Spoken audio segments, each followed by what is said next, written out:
So welcome to Turin, though virtually. This is the second session of the third series of the shelves. This is an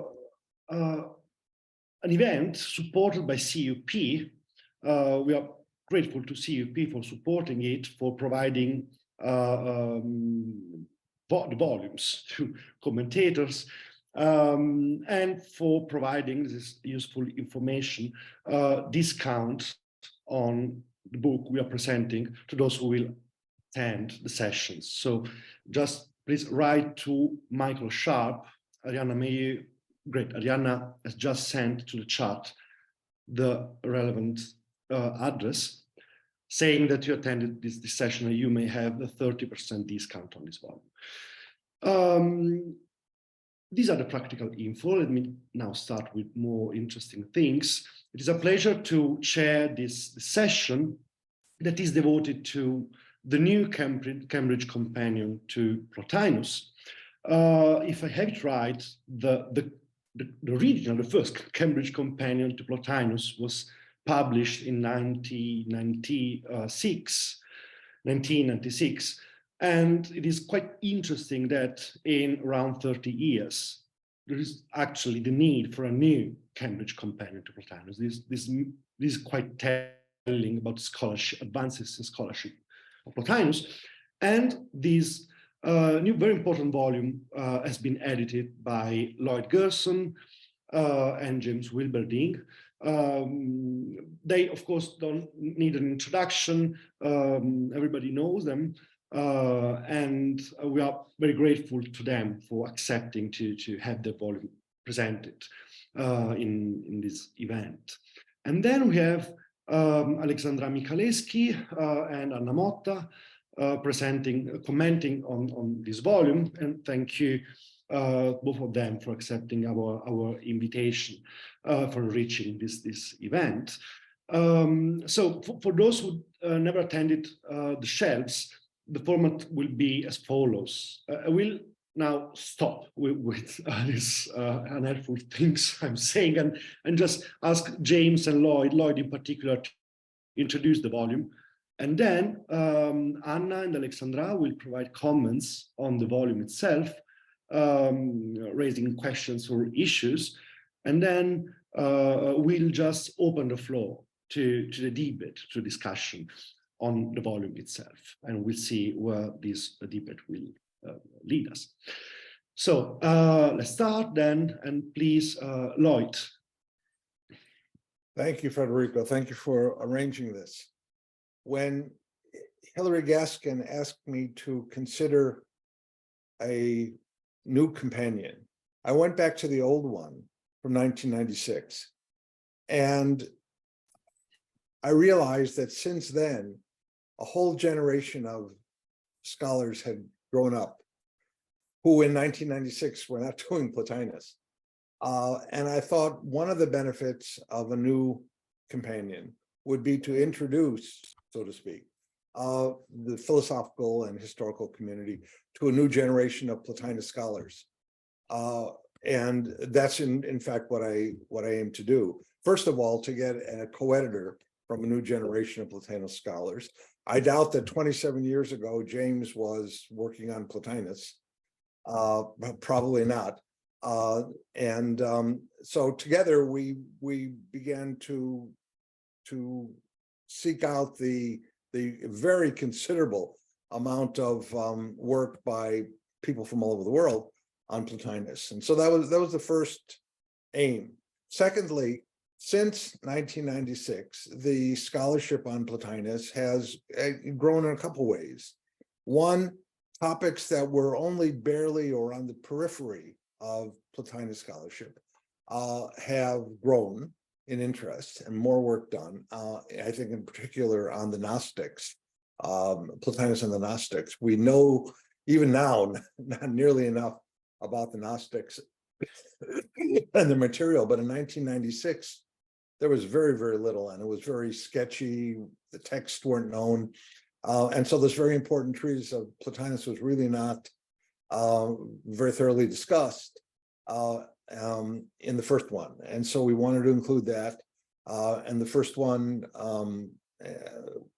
other topics, particularly having to do with sensible world and nature and consciousness, the human person, were not, I think, sufficiently dealt with.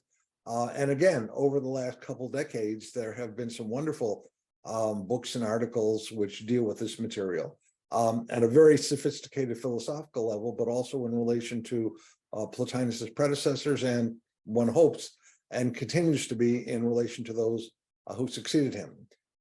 So this new companion is a kind of companion to the original companion. I don't think it replaces it. I would hope that people would want to compare similar articles from the first and the second and see how some of the scholarship has grown and some of the differences that there are among the scholars for these issues, regarding these issues. And we both hope, I'm sure I'm speaking for James on this, we both hope that this is a real companion for those who are just starting to work on Plotinus or late Greek philosophy, and those who know a considerable amount but would like to have at hand some state-of-the-art articles on Plotinus and all the issues surrounding his philosophy.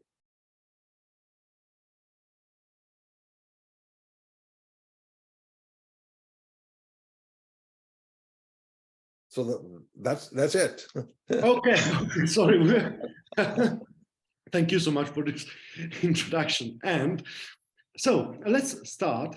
Of course, we have also some of the authors of chapters of the companion, and thank to them too for being here. And so, Anna, will you start? Can you hear me? Yeah. Yes. Perfect. Okay. First of all, thank you for the opportunity to present a book with Alexandra, a book that I really enjoyed reading, of course. Alexandra and I decided to divide the presentation of the book according to our main interests. So I'm going to introduce the book, the volume, and then I will focus on two sections, historical context and the other devoted to natural philosophy. So, as Lloyd Gerson has already said, this new companion comes 25 years after the Cambridge companion to Plotinus, and the publication of a new companion devoted to Plotinus stems from the need not only to address fundamental philosophical issues in the Enneads, as in the case of the earlier volume, but to do so in the light of new findings concerning ancient texts and neglected topics. Like the previous companion, this new one includes 16 contributions by specialists in the Platonic tradition, who lay out the main problems in a very clear manner. The volume is preceded by an introduction by Lloyd Gerson, who, as in the earlier companion, and unlike the second editor, this one does not write a proper chapter. I think that it would be interesting to reflect on the division of this companion, because the chapter of this companion are divided into 5 thematic sections.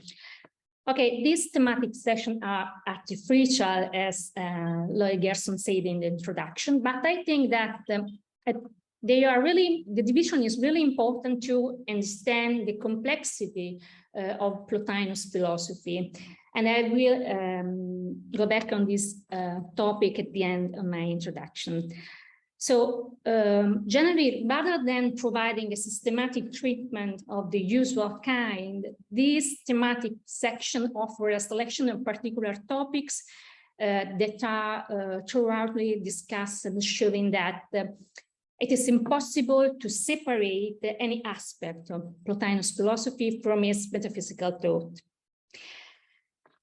And moreover, this book clearly points to the need to read Plotinus by tackling the difficulties related to the structure of the dialogues, the enigmatic nature of certain Platonic statesmen, and the importance of Aristotle, and of course, Plotinus' criticism of Aristotelian metaphysical positions, as well as Plotinus' polemics against the Stoics, the Epicurean, and the Aristotelian, and so on.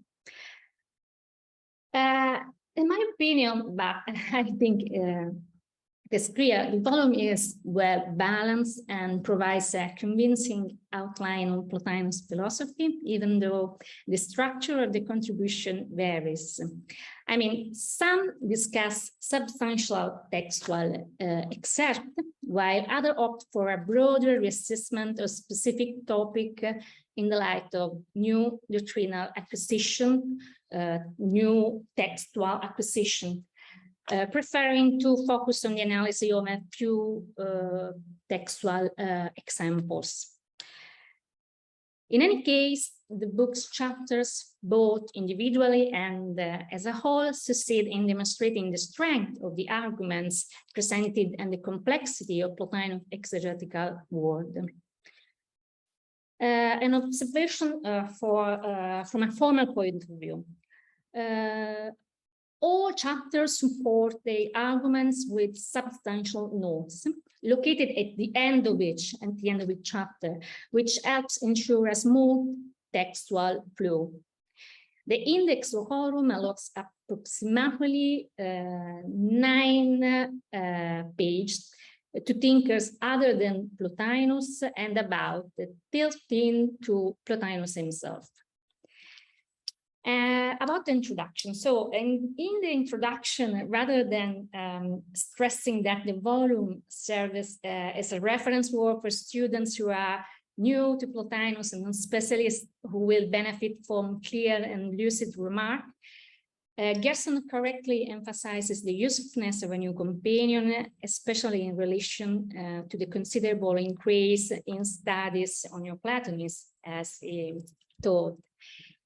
I think that is demonstrated also by the 33-page final bibliography versus the 22-page one in the previous volume.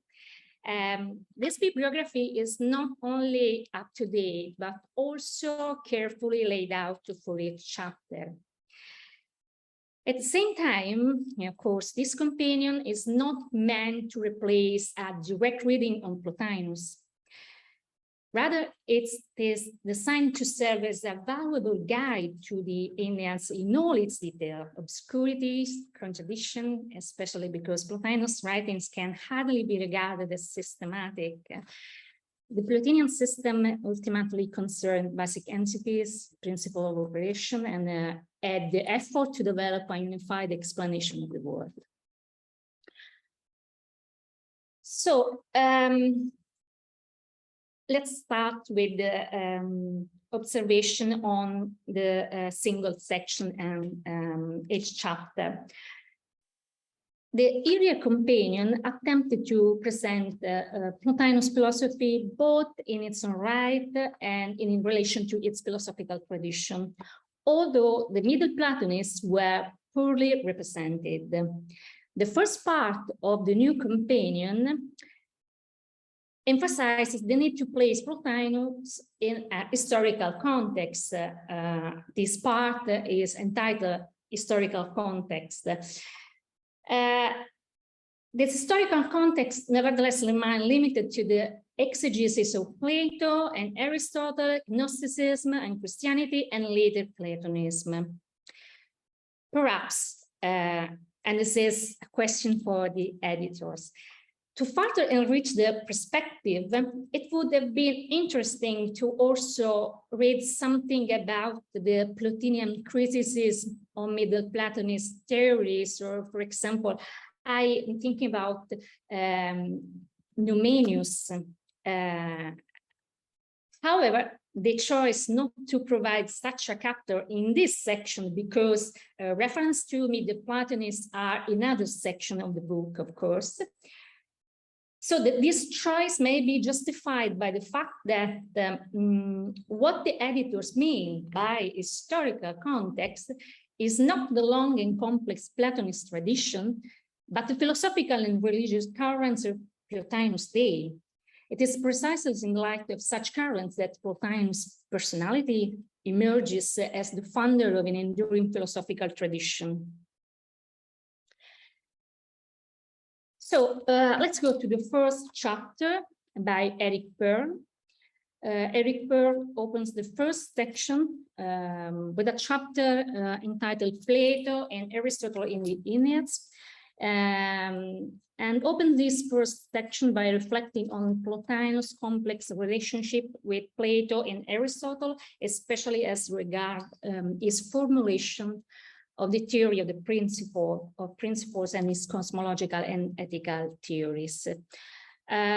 Never openly critical of Plato, first Plotinus introduces certain changes to Platonic philosophy in order to reconcile different passages and arguments present in the dialogues. But his relationship with Aristotle, as we know, is more complex. Plotinus develops Aristotelian concept in non-Aristotelian directions, for instance, by proposing an interpretation of Plato in light of Aristotelian criticism. In this sense, he has no compunction in using Aristotelian ideas. I think interesting Peirce detects an early tendency in Plotinus to harmonize Plato and Aristotle. For instance, he says, and I'm going to quote, Plotinus follows Aristotle no less than Plato in order to refute Stoic thesis, for example. Yet Pearl himself, who observes that when it comes to refuting Aristotle, Plotinus uses Aristotle himself, for example, on the theory of the so and telechi. So, if I am reading this chapter correctly, Pearl is not arguing that Plotinus was truly responsible for the integration of Plato and Aristotle, but rather highlighting the fact that in Plotinus, we can detect the Platonic use of Aristotle to refute certain theories, based on an acknowledgement of certain points of continuity between Plato and Aristotle.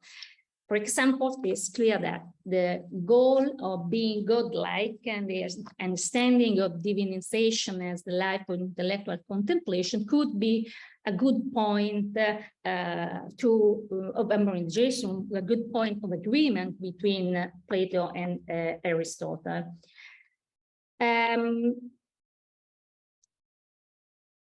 So now I'm going to speak about the chapter by Sebastian Gerz. Sebastian Gerz's chapters offers an interesting analysis of the relationship between Plotinus and the major religious movement of his time, namely in Christianity and Gnosticism. Gerz shows that the strategy of criticizing Christians is not explicit in Plotinus, but hidden behind the mask of criticizing other rival schools, for example, Stoics. Plotinus never addresses the Christian directly or even writes a treatise against them as he does for the Gnostics. This is well known. He leave this task to Porphyry. It would even be possible to read Plotinus' criticism of the Gnostics as an indirect attack on Christians too, since the philosopher may have seen the Gnostics as a Christian splinter group. So the reason why Plotinus does not attack the Christian explicitly may lie in the fact that he lacked the the detailed knowledge of the New and the Old Testament required to build a well-founded critique. As for the treatise against the Gnostics, Gerson reconstructs the importance of Scythian Gnosticism and Gnosis in Plotinus' cycle for our understanding of Plotinus' treatise. Plotinus rarely sets out Gnostic belief in any detail, but rather assumes a degree of familiarity with them on the part of the reader. And I'm going to ask a question. So although Gerson does not discuss the possibility of another translation for the title of the treatise, because we know Plotinus used pros plus accusative, and so the general translation is against Gnostics, but it's not impossible, or I ask you, a more general translation concerning all the Gnostics, expressing the idea of an exposition or a comparison rather than an hostile intent. The hostile intent is a reading from Porphyry. So the hypothesis is probably to be discarded, but this is my personal reading on Gerson's chapter a priori, because this treatise is read as an attack on the misuse of the Platonic heritage. While familiar with Plato, the Gnostics turned to esoteric texts published under the guise of Eastern wisdom and purported to be divine revelations of the intelligible world and the origin and destiny of the universal human soul.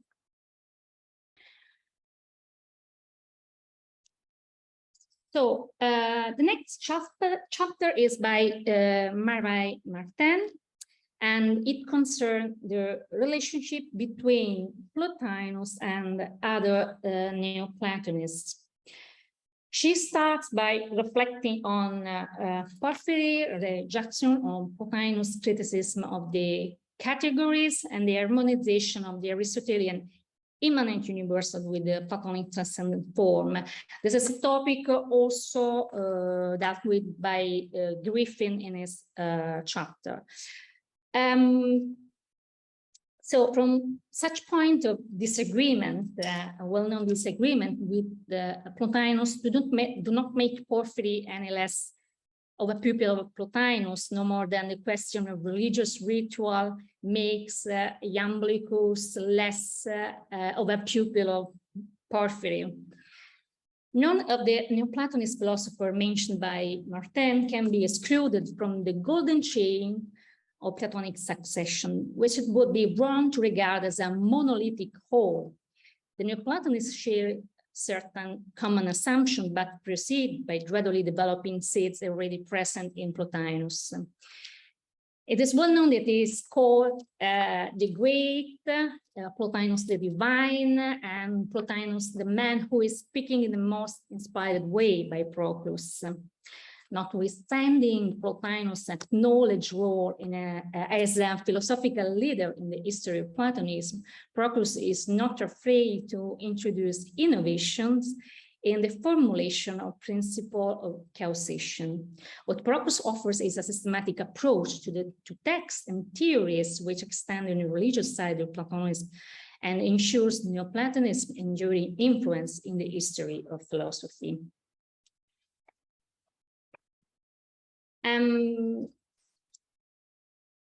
So the next chapter is by Gwyneth Aubry.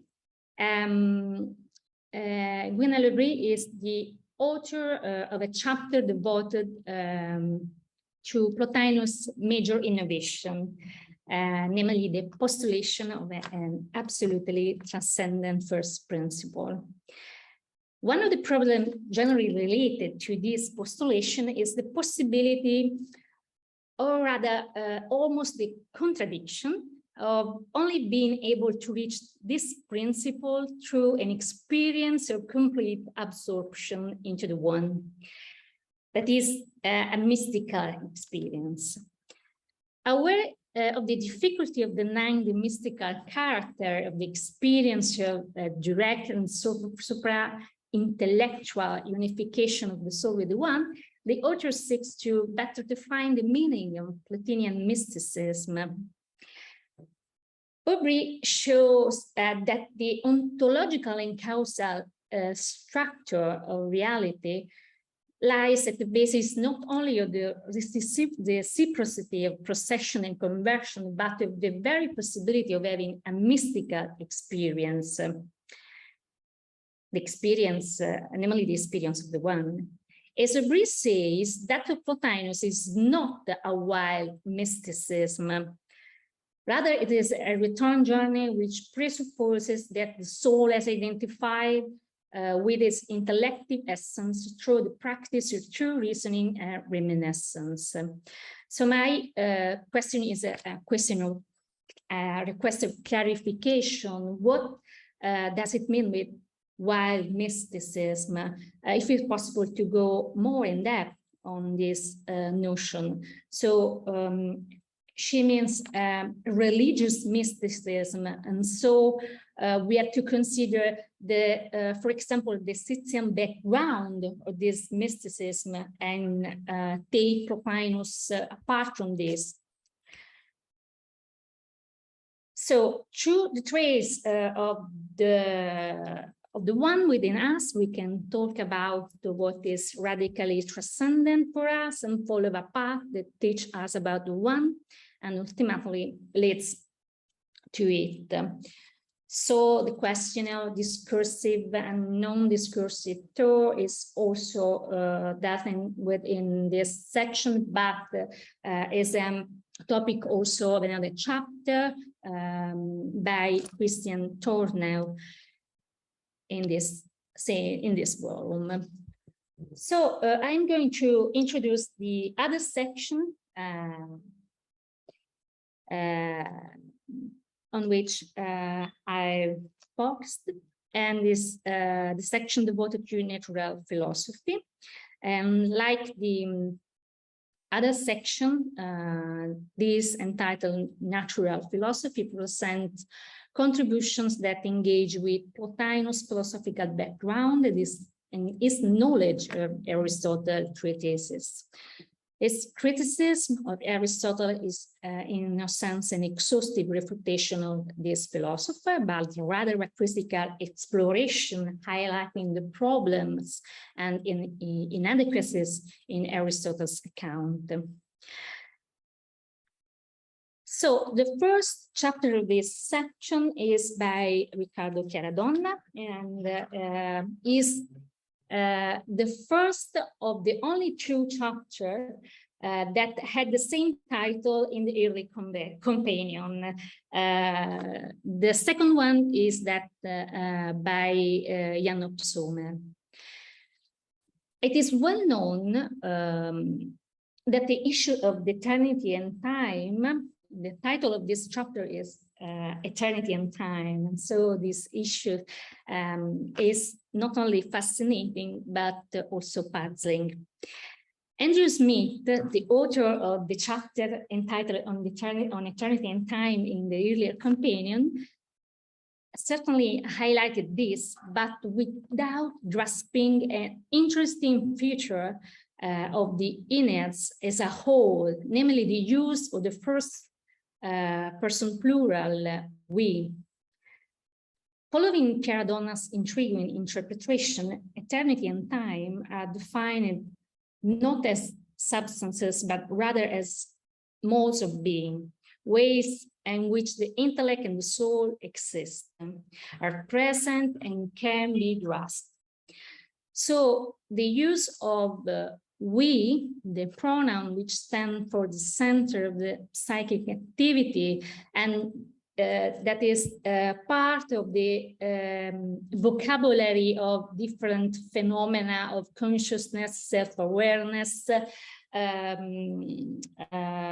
of which Paulina Rems speak about in this volume. So The use of we is particularly significant, in my opinion, because it indicates that there is something eternal in us that shares the modes of the intelligible being. This fact makes it possible for us to grasp something characterized by an eternal mode of being. But we can also grasp time, because time is the life of the soul, or rather the mode of being of the universal soul. So the problematic nature of this statement seems to be solved by considering that we are not only inquiring subjects, we are also souls, and as such, our nature is intrinsically connected to the principles of reality. Accordingly, we can also grasp time through what is eternal in us, namely our soul. The problem of knowledge, how we know, is part of a chapter of Christian Tornel, as already said. For Riccardo, I have a follow-up question, but maybe at the end. Okay, so next we have Hutchinson chapter, Composition of Sensible Bodies. And this chapter sets out to re-evaluate Plotinus' natural philosophy. Plotinus' interest in the philosophy of nature is usually underestimated because his intervention in this field mostly occurs in polemical contexts where he is arguing against a rival school generally. So Plotinus describes sensible objects as conglomerations, or the author preferred the term, the expression bundles of qualities and quantities, where the latter understood as the matter serving as a receptacle. According to Hutchinson, in this way, Plotinus attempts to show that Aristotle's theory of primary substance is incomplete and incoherent, also by comparison, of course, to Plato's Timaeus. Unlike for Aristotle, for Plotinus, the immanent form has a privileged epistemological role for perceptual purposes, but ontologically, it is one quality among several. The defining feature of bodies are mass, magnitude, extension.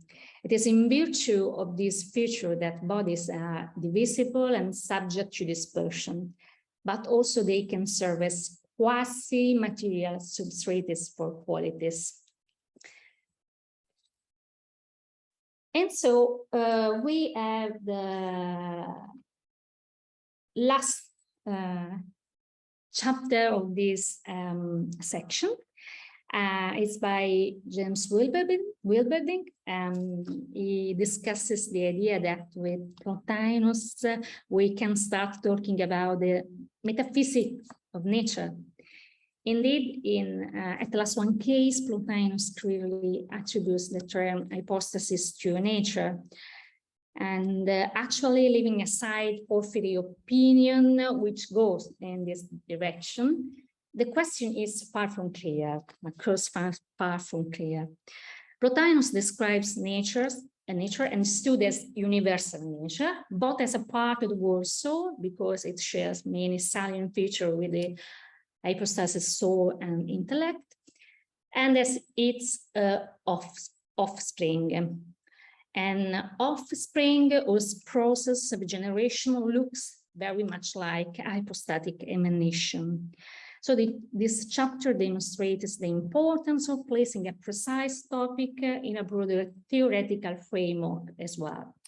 To examine Plotinus' account of nature, it is necessary to take his theory of succession and reversion into consideration.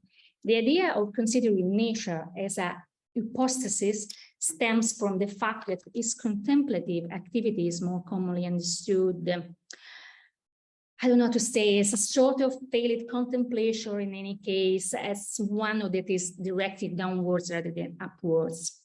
To overcome these obstacles, Wilberding therefore invites us to reconsider this aspect by envisaging an inverse analogy from that drawn by geometers. And I'm going to quote Wilberding. Whereas geometers make physical drawings in order to better comprehend the higher object of contemplation, with nature things are the other way around.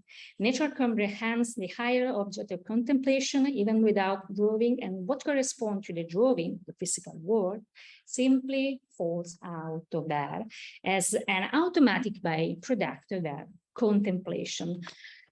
So poiesis, as my question is, poiesis by contemplation embodies a more real efficient cause than ordinary efficient causes, is the advantage maybe. And what do you think about the possibility that soul and nature are transitional hypotheses? This is the solution proposed by Proclus for this problem. And just a couple of words to conclude my presentation. This approach to Plotinus topics show, in my opinion, the difficulty of reading Plotinus without an extensive knowledge of the inner workings of Plotinus' metaphysical system, or an intimate familiarity with specific issues. So it seems to remark that that of Plotinus is not a rigid system. So it is impossible to also use and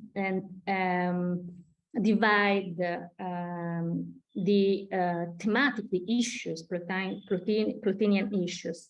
But this approach is also, it seems to me, also an attempt to help overcome such a difficulty. It was also an attempt to give like a didactical order, the same attempt of Porphyry. So, as I said, my presentation would have focused on 2 sections, and now Alexandra will continue with the rest of the book.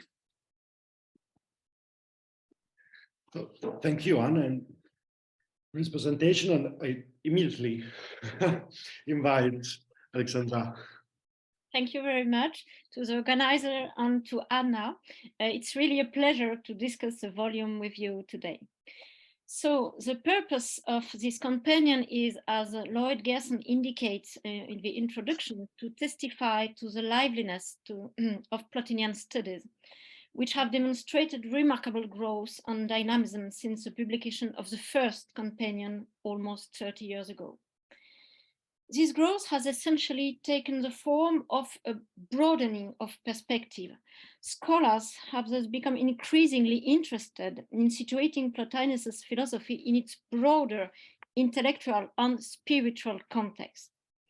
This is the case, first of all, with respect to the position of Plotinus's philosophy, not only with the philosophical debates of the imperial era, as for example, the papers of Bonazzi and Caradonna show, but also afterwards.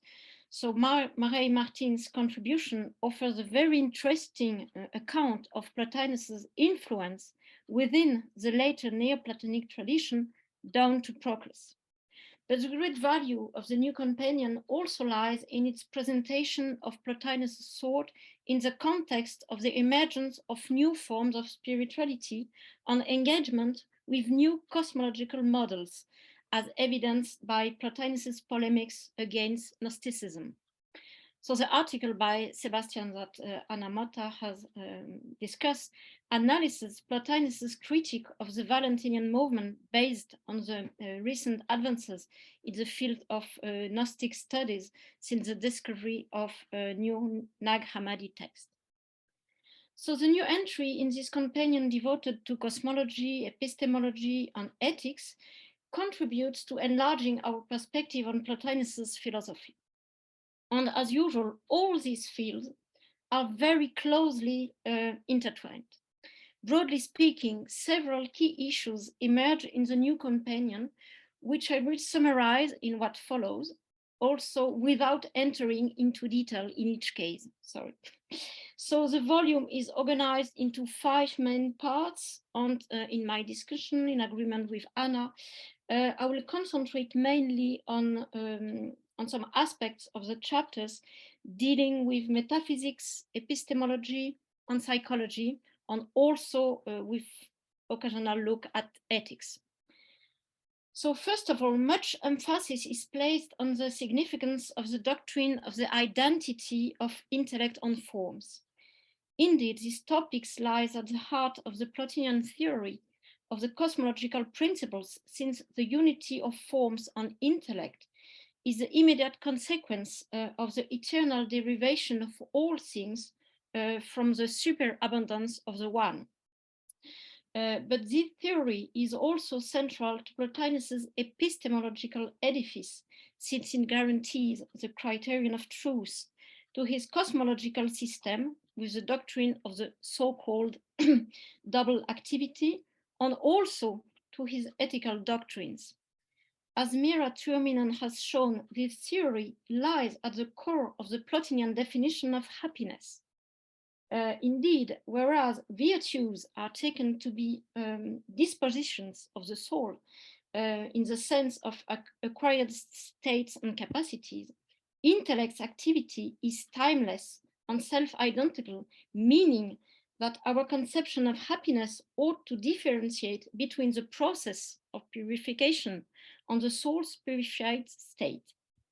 Another striking aspect of the volume is that most of the contributions examine the situation of the soul in relation to intellect and the sensible world from a cosmological and ethical point of view, showing clearly how Plotinus positioned himself in relation to the debates of his time.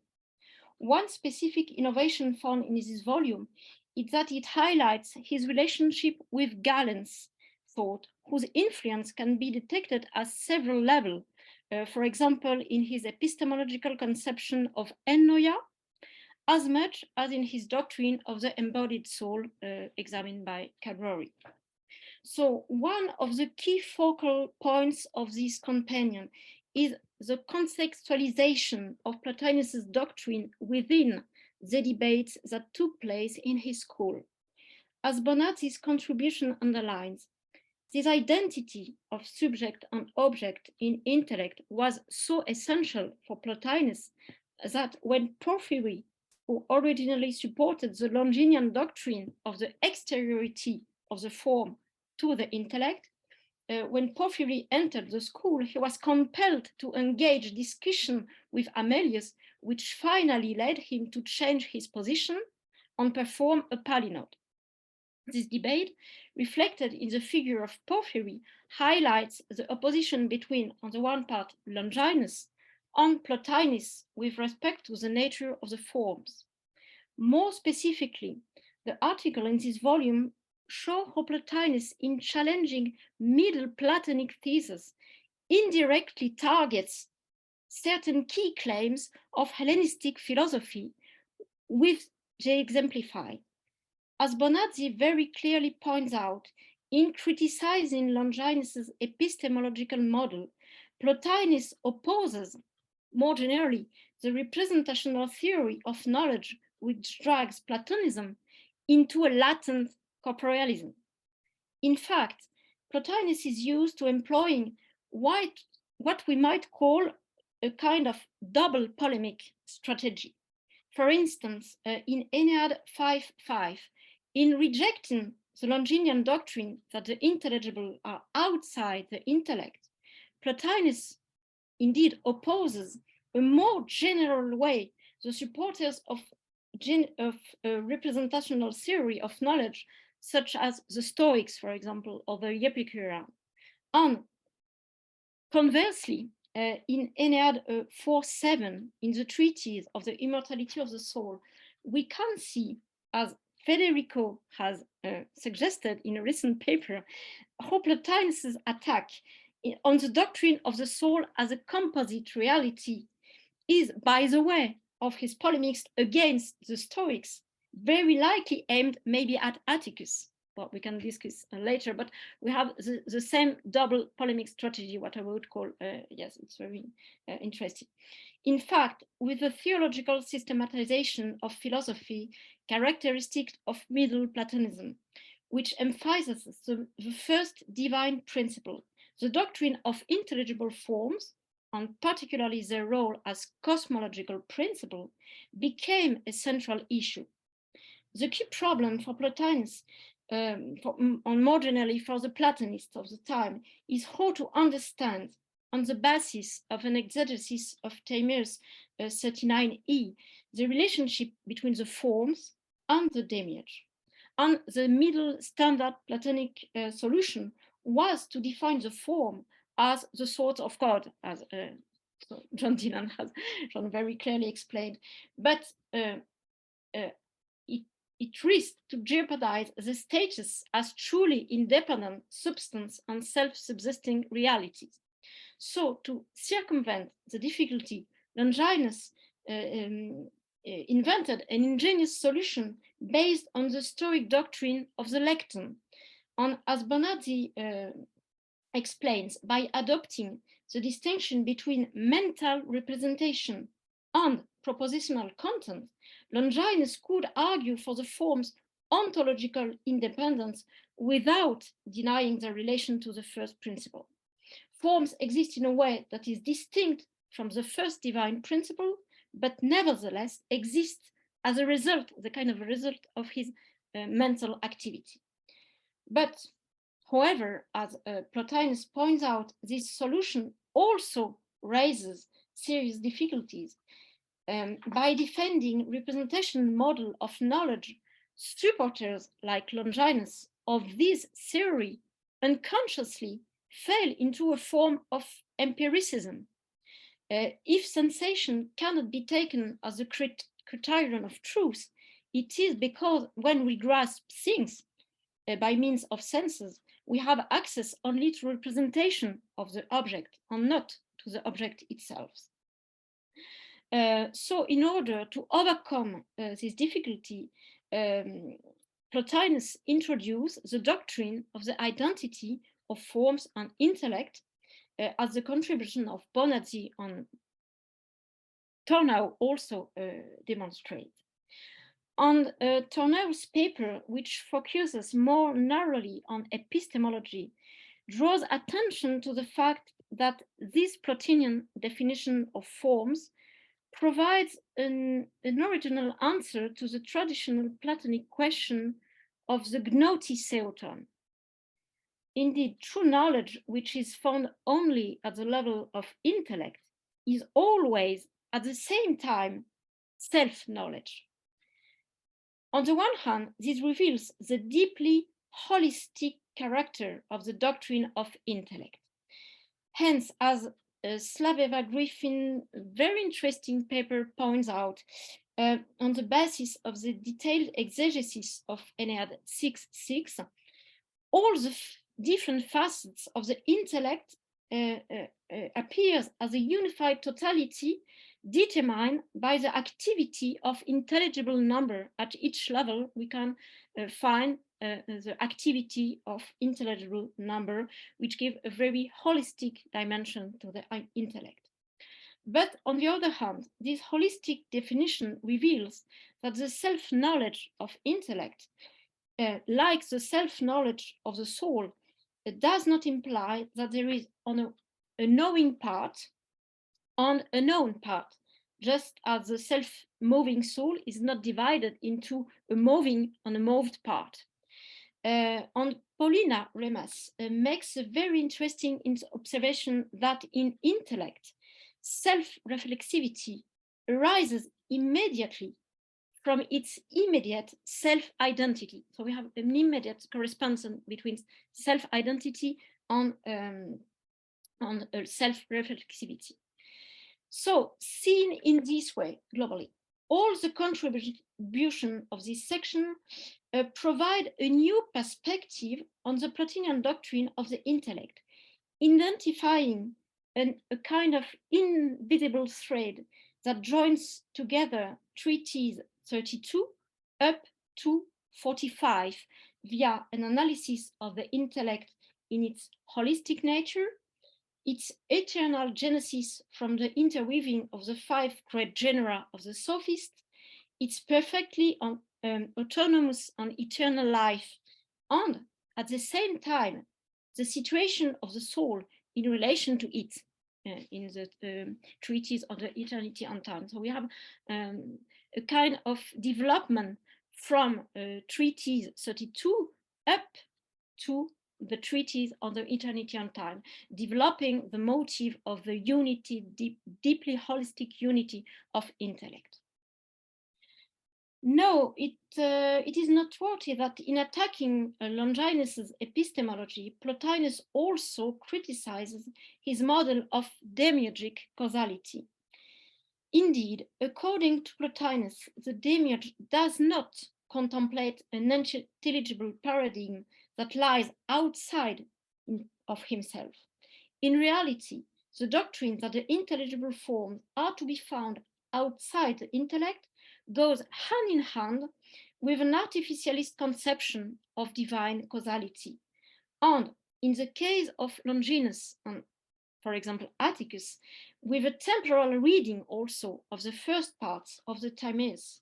Indeed, in the Middle Platonic model of a demiurge who produces as a craftsman, Plotinus opposes a model according to which the production of the world necessarily and automatically derives from the contemplative activity of the divine intellect. The demiurge, therefore, do not have to calculate or plan anything. And Christopher Noble's paper thus examines very clearly to what extent the beginning of Aeneid 6-7 offers an alternative and non-literal reading of the Timaeus concerning the definition of pronoia. And in my view, the first 3 chapters of Aeneid 6-7 could be also interpreted as an indirect criticism of Atticus's attribution of reasoning or will to the demiurge, not only Gnostics, as for example Pierre Hadot has shown, but also a more general Middle Platonic background. Indeed, Plotinus proposes a model of eternal causality of the forms in which they are not separated from the divine intellect. In chapter 2, he says that forms are ou choris nous. And the identity of forms and intellect, allowing the intellect to be perpetually a producer of the sensible world. In other words, if Plato speaks of pronoia for Plotinus, it is in a metaphorical way, suggesting that our sensible world is ordered as if it were produced by the rational plan of a provident craftsman. Moreover, the recent edition of Porphyry's treatise on principles and matter provides, in my opinion, additional supports for this thesis. Actually, the final doxography of the treatise reveals another side of the Plotinian critique of artificialist causality. Indeed, Porphyry indicates that in his oral teaching, Plotinus argued against Atticus and Longinus' theory of a procosmic matter in motion. Indeed, Longinus' view involves a definition of divine causality as a motion, as a movement of the God directed towards the lower level of reality, which is linked, which goes hand in hand with his interpretation to the demiurge as a craftsman in the first parts of the Timaeus. So another aspect of Plotinus' doctrine of causality discussed in this companion is the way in which the doctrine of the so-called double activity, or as Gwenaël calls it, the model of the power of the perfect, is implicated in the thorny issue of participation. Indeed, as Michael Griffin's contribution shows, the central point of the treatise on the genera of beings is to determine, through a critical discussion of Aristotle, whether the relationship of the sensible to the intelligible is one of homonymy or synonymy. And Plotinian procession involves an unfolding and degradation directed from unity towards multiplicity. So the only substantial reality is intelligible, and the sensible world is merely its homonymic image. So in this context, Carodona's contribution highlights the continuity between the treatise on the genre of beings and the treatise on eternity and time. There is a relation of homonymy between the different levels of being or of life, this is the same thing, between eternity and time, and the correct method for grasping the nature of the image of the time or of the world is generative. Indeed, Plotinus exhorts his readers to reach upwards to the level of the higher causes in order to understand the nature of the lower effects. And at the heart of the Plotinian procession is the deployment of different levels of life, which are indivisibly different levels of contemplation, knowledge, and production. And the intermediate entity that partially bridges the gap between sensible and intelligible is the soul. And at the cosmological level, the powers of the world soul generate the sensible world, while the soul perpetually remains unchanging in itself. The same is true at the individual level of the soul. Thus, Calvary's paper analyzes how Plotinus interprets the doctrine of the soul's present to the body. He showed that even the powers of the lower soul, unlike those of the higher intellectual soul, are active in the body, they always remain impassive powers. Now, this doctrine of the presence of incorporeal in the corporeal realm raises difficulty. How can a supersensible principle bring about effect in a body? And Plotinus's answer draws on the concept of suitability of epitedeiotes, which is at stake at different ontological levels. As Hutchinson's paper indicates, for example, it is the initial suitability of matter to receive the determination arising from the logoi that brings about the magnitude and extension, which in turn are the condition of possibility for the generation of bodies. And in the same way, each organ of the individual body has a certain constitution and aptitude that allows the power to be active in it and to perform their duty. But one might ask whether the concept of epitedeiotes, which is at the core of the doctrine of participation and which aims at supporting the consistency of Plotinian monism, does not entail a slight, very slight, but a slight form of hidden dualism, maybe.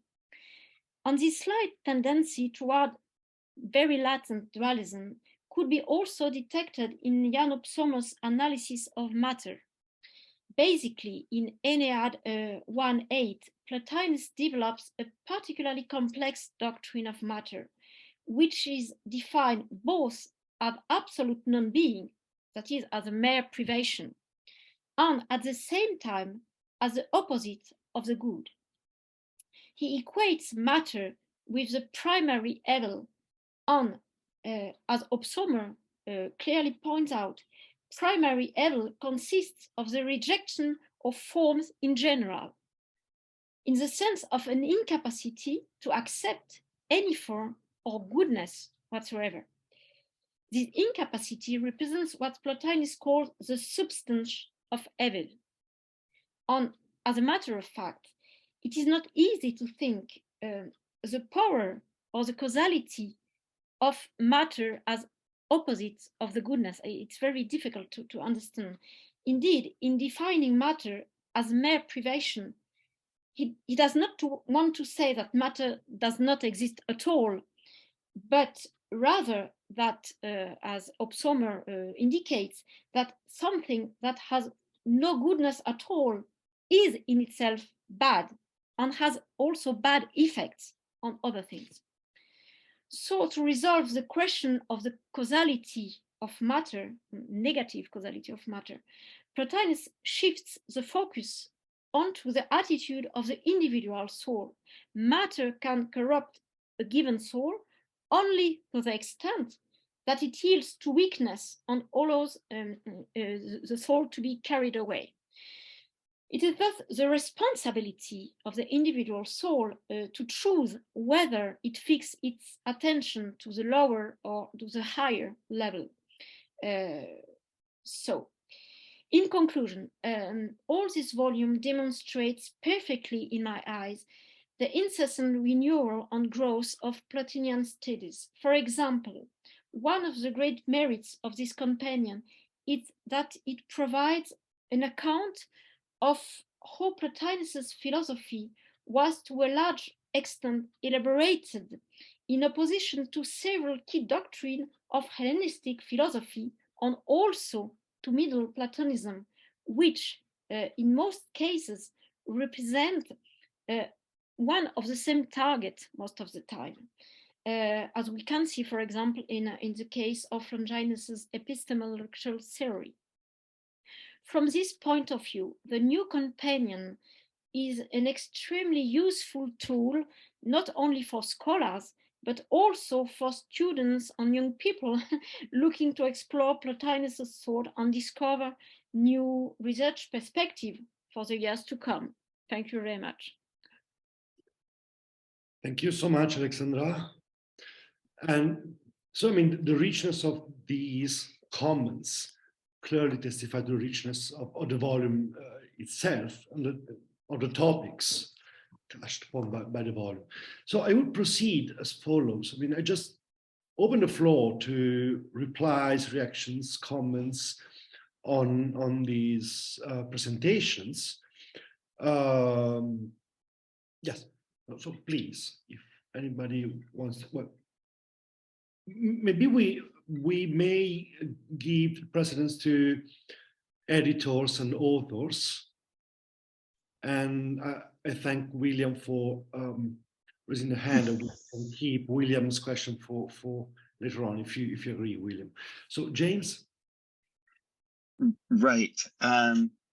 So thank you to Alexandra and to Anna, first of all, for those amazing comments, so thorough, that you took the time to so carefully read through all the chapters and to present them back to us so clearly.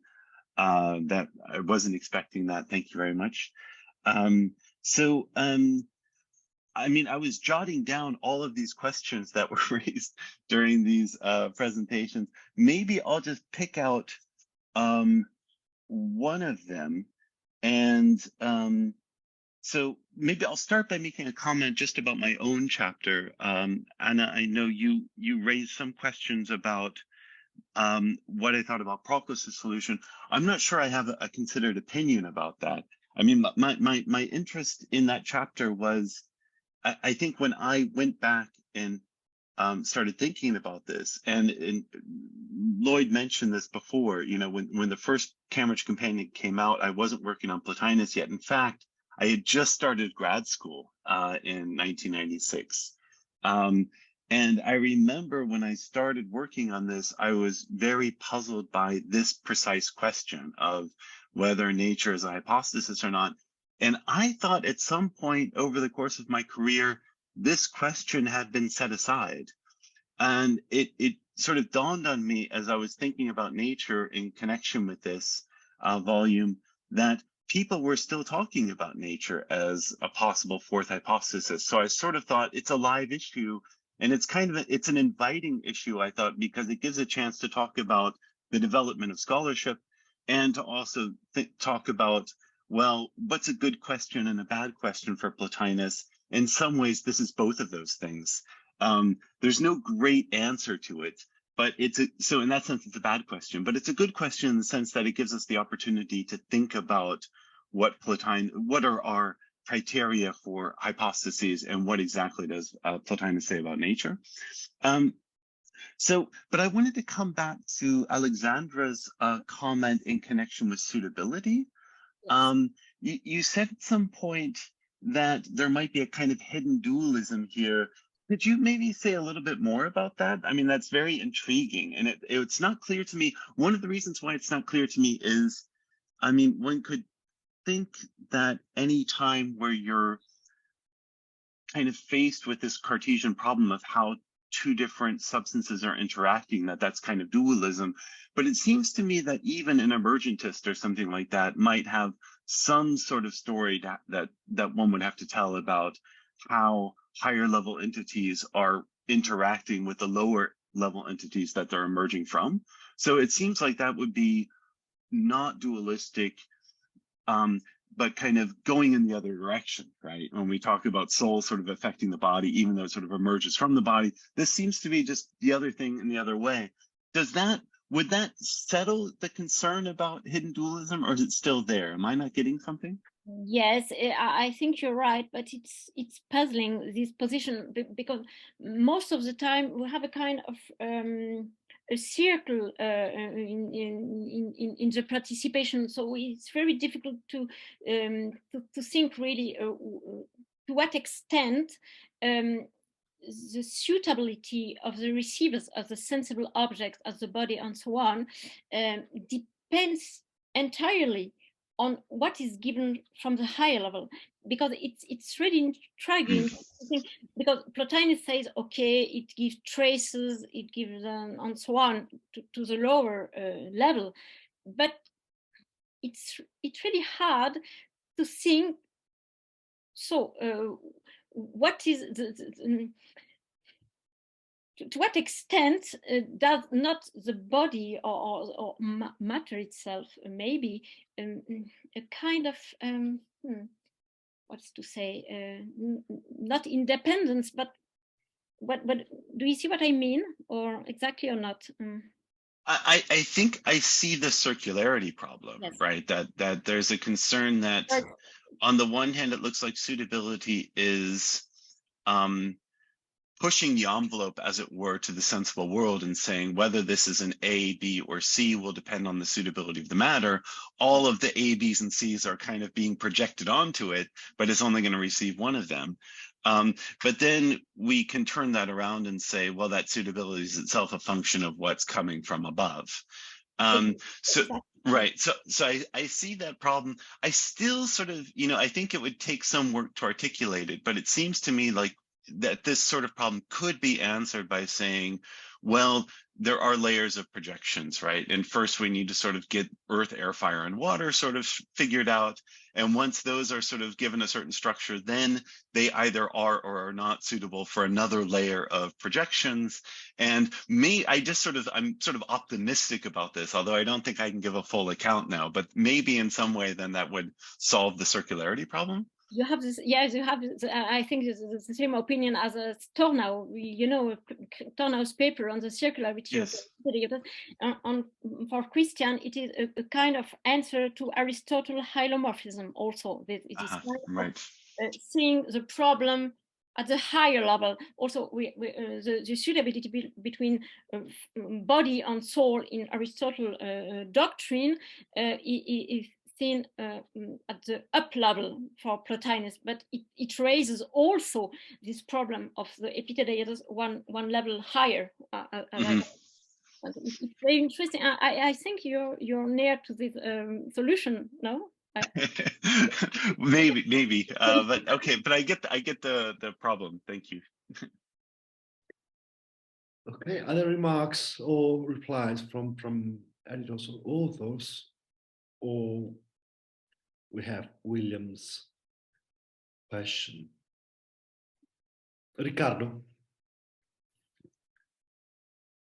Thank you very much, Federico. There's not so much a reply, but I would like to thank, of course, Alexandra and Anna for their presentations, and also Lloyd and James for editing this companion. It was amazing the effort they put in it, and I'm really grateful for their work, for improving at least my article substantially, while being perfectly, so to speak, open-minded if my interpretation on this or that issue could, in a sense, diverge from their own.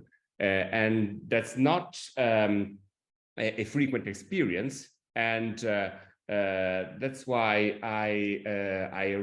I'm happy to express my gratitude to them on this occasion. But as far as some of the issues raised,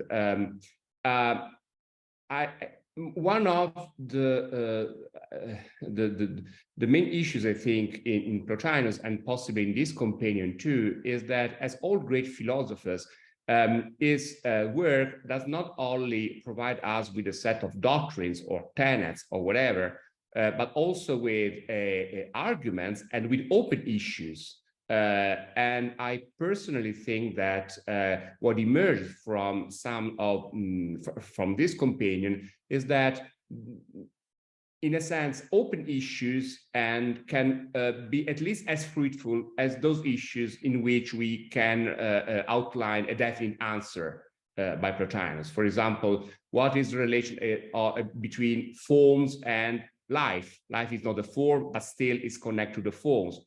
Or the secularity issues. I personally, I don't know whether Plotinus has a solution to it, because it can provide different answers to the same problem in different contexts. But I think that one of the most vital aspects in Plotinus' philosophy is precisely the way in which he addresses key philosophical problems, the fact that sometimes we don't really manage to outline his final answer to this or that is not necessarily a mark of a problematic mark. It can also be seen as a key issue and some kind of force, an inspiring force of his thought. And from this point of view, I think that this companion gives a lot of stimulating issues for those who are willing to approach Plotinus. And of course, that's why I would like to thank again James and Lloyd. Thank you, Riccardo. And if I may add just a small remark, it's very interesting that throughout these presentations, many references have been made to Hellenistic philosophies and Middle Platonism. This is something that emerged already. And so this probably depends, well, the need for a new companion after 25, 30 years, 27 years on Plotinus probably is also related to the fact that in the last 15 years, the world changed both for Middle Platonists and for Hellenistic philosophy. And these produce a sort of virtuous circle on all these areas, after all. And so this makes even more important the publication of this volume, I would say, also for studies on Middle Platonists and Hellenistic philosophies in turn. And Gwynel, probably you were raising the hand, or yeah, thank you, Federico. No, I was sorry, William. Maybe Gwynel, one of the authors, maybe she raised the hand, but I don't know. I'm not certain she did the tool or not, since she told us she has problems with connection. So I mean. Yes. Hello. Yes. Thank you. Indeed, I just wanted to answer briefly Anna's question, and well, first of all, to thank her and Alexandra. I don't know whether you can hear me. I just hope my connection won't be cut. Not very well. Is it okay for you? I just can't hear you anymore. Okay. Well, unfortunately, Anna's question was partly cut, but okay. Thank you. From what I understand, it bears upon the designation. Well, I can't hear nor see you. I'm afraid we are not able to hear you. Okay, well, so I just wanted to explain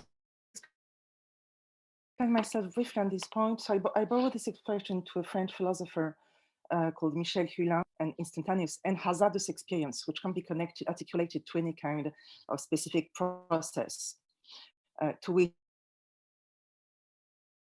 of course, I can't hear you. Maybe Gwynel, you may write down it, although I suppose it is longer than a brief message, but we really cannot hear you.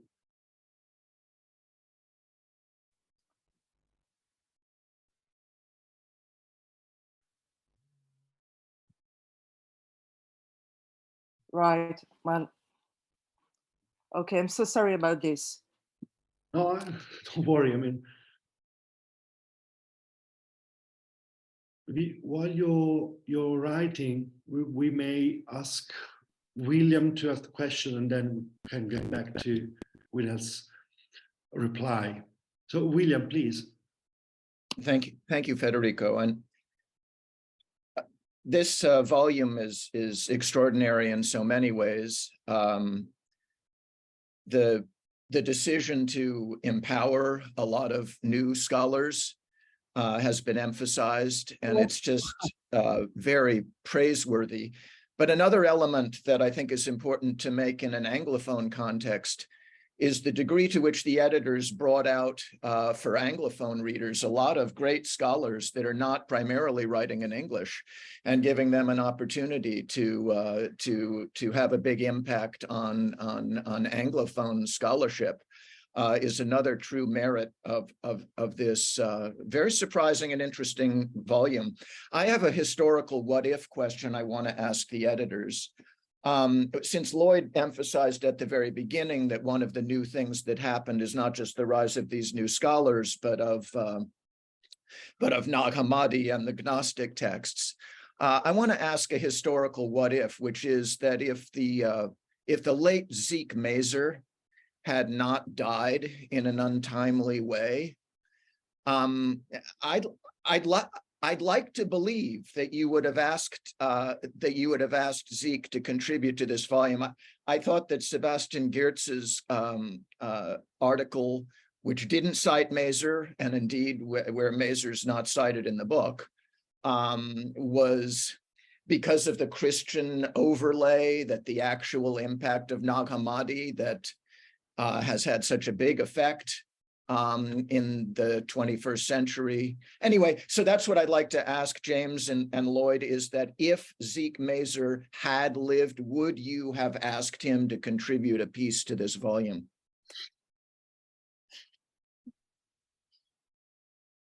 Please, James raised the hand, please. Lloyd, do you want to go first? Yeah, sure. Okay. Zeke's untimely death was a real blow to the field. I read his book, this posthumous book, which was his PhD dissertation, and it opens up all sorts of new, interesting lines of investigation. And to me, it tells me that in my monograph on Plotinus, my first book on Plotinus, I did not pay sufficient attention to the mystical dimension. I really didn't. I really discounted it. But the evidence that Zeke provides in that book is, quite convincing that this is an important dimension in Plotinus's thought. There are lots of texts which point in this direction. And if he had lived and we were still assembling authors, I would have certainly wanted to have him make a contribution on that. James? Yeah, I just wanted to add, so Zeke and I were, in grad school together, although he was not in the philosophy department, but we were both in University of Chicago, writing at the same time. And it's funny that you bring this question, this historical question up, this counterfactual question up, because I remember urging him to come to our Timaeus reading group all the time. And he just said, James, our interests overlap, but you and I approach these things in very different ways. And so I wonder whether he would have accepted our invitation, basically, is one of the things I'm thinking about when you bring that up, because he seemed to seek his own circle in Chicago when we were there. The other thing I wanted to speak to is, so thank you for your kind words about the contributors in the volume. I wanted to add that you mentioned it was great to see us bringing to an Anglophone public authors who don't always write in English. And I just wanted to emphasize that this was indeed a battle with CUP, that there was a lot of, there were marketing concerns at issue that, and we were being pressed to bring in more North Americans. I was not counted as a North American in this respect. You know, so there were lots of issues like that. And it would actually open my eyes to this in many ways, to what extent marketing is influencing these sorts of decisions. We just assume, of course, you just get the best people and you present this volume. That's not the case. There's negotiations at various levels. Yeah. No, when I had assembled a companion, I was just told that I couldn't have any articles that weren't in English. But you know, for like Christian Tornau, I mean, who in English is reading his 600-page commentary on 6-7. I mean, and many, many others. So thank you. Great. Yeah. Good job. Thanks. Great. Thank you. And so any other question? Well, we are very happy that I mean, usually the format is 1 hour, and this is the second time that the sessions are longer than expected. So it's great. But yes, please, Lloyd, and then Anna. Yeah, I would like to take 1 minute to make an absolutely shameless appeal, because I have here all of these Plotinus scholars and people who are interested in Plotinus, and I want to ask them a professional favor. Okay, here is the translations, and James was a part of it, and we are preparing a second edition. This second edition will correct typos, it will add additional cross-references, and most importantly of all, it will correct some translation mistakes and some infelicities, maybe having had a chance to think about it and use the text, better way of putting some points. And so my appeal is to all those and all of my colleagues and students of Plotinus, if you having used this text, discovered an error or a cross-reference which you think ought to be there that isn't there, please send it to me or to James, and we'll see if it works.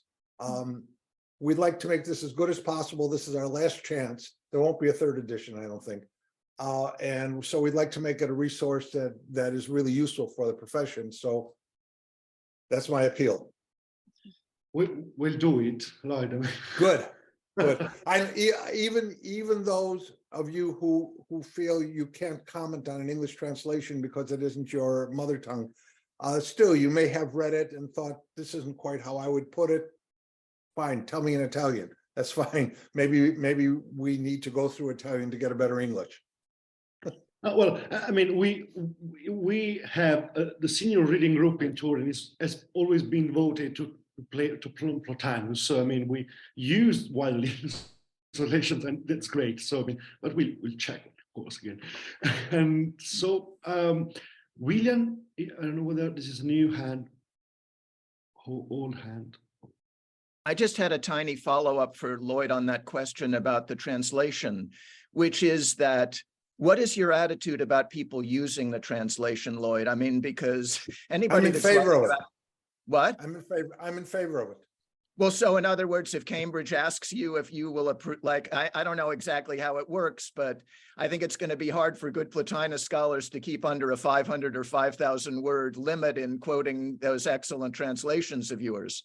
I think there probably is a rule. I think it's fairly loose. And I think as long as it's contextual, that is, you're talking about a passage, it's okay to quote it. But James, do you know any more about that than I do? No, I don't. I mean, I've never heard of any case where someone's gotten in trouble for quoting it. If if it were an appendix and one just printed an entire chapter, that would be a problem. No.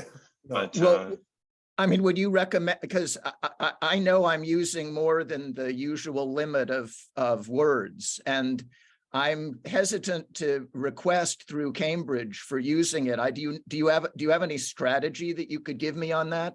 Yeah, it's better to apologize than ask for permission. Okay. Thank you, Lloyd. I appreciate it very much. So And great job. Maybe we have Gwynel's reply online. So probably I don't know whether Julia. I do have it. I do have it. So I will read it out so that you can all enjoy it. So she said that the expression wild mysticism is borrowed to Michel Roulin, I think he's French, who designated by it an instantaneous and hazardous experience which can't be articulated to any kind of definite process. To this, the Plotinian experience of the one, which, by the way, he never calls mystical, must be contrasted as long as it comes as the result of a demanding conversive itinerary, both ethical and intellectual. Part of her aim was to show how it is grounded on an ontological structure based on dunamis in both its meaning of potentiality and power. Great. So let's thank Gwynel for providing the reply, although the connection wasn't good, and thank you so for this as well. And so let's close this session by thanking again the editors, the commentators, and the authors who took part, and of course to everybody taking part in the event.